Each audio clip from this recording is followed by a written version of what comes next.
There's no end to the news of tragedies emanating from illegal mining activities. In Limpopo, police have opened an inquest docket after 8 men died at Driekop mine. It's just outside Burgersfort. Their bodies were found after very heavy rains blocked their only entry and exit point into the mine and left them trapped underground for hours. The men are believed to have been digging for chrome near Gamarogoga village. Now, Parliament is expected to talk about this once everything gets underway later this year.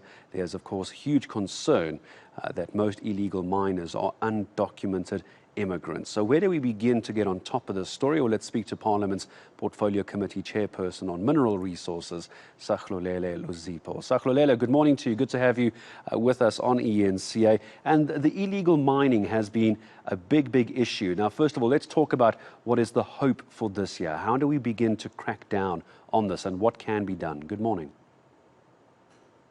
Good morning to you, Gareth, and the viewers. Look, let me first say compliments of the new season. I hope it's still relevant.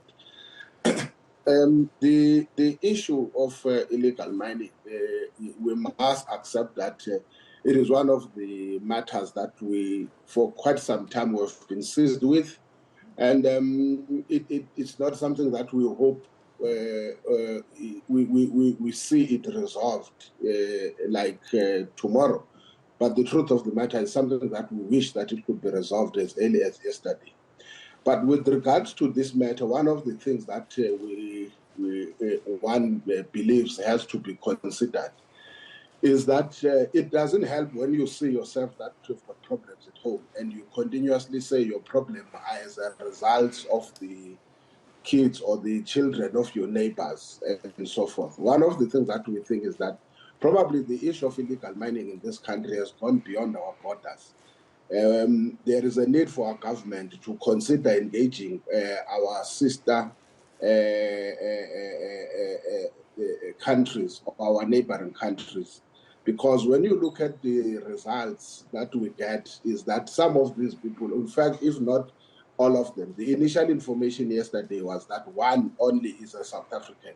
3 were Mozambican, 4 were Zimbabweans. I'm not sure whether that stat still remain as it is.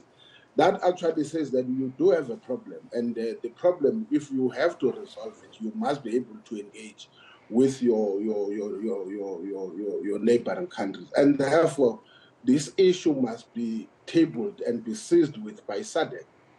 And then say, how do we resolve and attend to these issues? Besides this case, where you've got 8 people, which we wish to extend our condolences because no life deserves to be lost. One of the things that we think is quite critical is that in most cases where, especially with what we call the zamas, those that are accused of social crimes, those people are carrying high explosive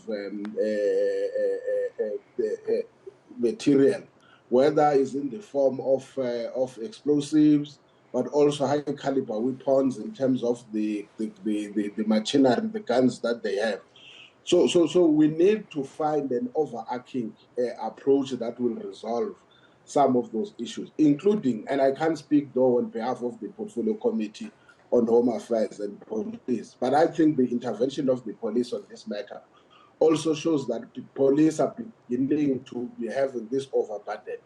All what we could say is that we need also to make sure that we fast-track and improve our licensing regime, not just in order to cap illegal mining, but also in order to ensure that there's economic development, there's basis for industrialization and building manufacturing capacity. Speak to me, Sahlulele, forgive me, speak to me quickly about community involvement, Sahlulele, about this as well, because we've been hearing many times, our reporters have been in the areas where these zamas are operating. There is almost, if you will, a micro-economy as a result of this illegal mining. Local communities are benefiting in some degree. Yes, obviously there is areas where there's violence involved. We're not talking about that instant. That's terribly unfortunate.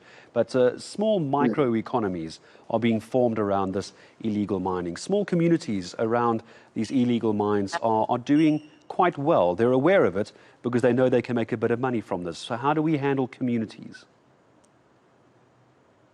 Look, I think it's an issue that we need to engage in terms of awareness work. That is why we talk about the need to improve and fast track the regulation as far as small scale and artisanal mining. Let me give you an example, Gareth. When we were in those areas in Sterport, one of the things that we discovered was that at times, or some members of the community, or some who were doing this exercise, stood up in the public hearings and said, look, we hear what you are talking about, but the point here is that there is more that is given in terms of licenses to your established mining companies or even multinationals. And we as communities have not been given an opportunity to be able to benefit out of what is produced in our areas. Yeah. And therefore, they were then saying that there's a need to improve on that, which we think we agree. Where there is a problem is when then mining is taking place in a very unorganized manner. One of the complaints that I just received now in Burgersfort, if I'm not mistaken, was the fact that somebody can't even access his house. The family can't access their house simply because in terms of the mining that was taking place, it took place just in front of the house, and therefore for them to move in. And therefore, these are some of the things that we think we need to create awareness so that communities can protect themselves against such acts. Not that we are saying promote illegal mining activity. So yes, we've got two problems. We've got a problem of a demand for communities to participate as local communities in the mining activities, but also we've got a problem that illegal mining activities are creating a problem. Even now, they're creating a problem for the future, because once you've got such massive illegal mining activities taking place, it actually means now, consequentially, you are waiting for derelict and ownerless mines in future in those areas where no one will take ownership in terms of rehabilitation. Yeah, it's all about taking responsibility as well. Sahlulele, forgive me, I'm going to say goodbye in a moment. I do just want to get your thoughts, though. The report's coming out that Eskom's oversight is going to be moved to the Energy Department. I understand that you're going to be providing oversight, really, as Portfolio Chair, your department. What do you make of this? What are we expecting with Eskom moving to the Energy Department? Look, you will recall, Gareth, I've always argued, I've been a proponent that line function must be linked to policy mandate. And I think for me, it's not only just about Eskom, it's about line function being linked to mandate. And I think I cannot guarantee that I will always be the chairperson of the Portfolio Committee. So it's not about me, it's not about what, it's about a correct decision. And I think that is a well-informed decision that we must appreciate. But I'm not sure whether people interpreted or understand the resolution properly, or is it because Eskom is the popular one? My understanding of that resolution, it says we must link and align policy and line function mandate so that accountability can be done much better. I think that whether I'm there or not, it is for me a correct and the most informed decision. I've had some people putting personalities. I don't think it's about personalities, but for me, a principle matter that you must address the challenges that the country is facing, because it has created a lot of confusion. People say, no, but you are in energy, so why can't you say anything about Eskom? So my view is that regardless who then preside in terms of authority, both the executive and the oversight, it is immaterial, but I think it's an informed decision, this one. Well, I appreciate your reaction to that as well. The report's coming out that there's a move to provide Eskom oversight now within the Energy Department. My thanks to Mineral Resources Portfolio Committee Chair Sahlulele Luzipho joining us to talk about what's happening over at Eskom as well, with this possible move of the oversight of Eskom to the Energy Department, but also what is happening with illegal mining in our country.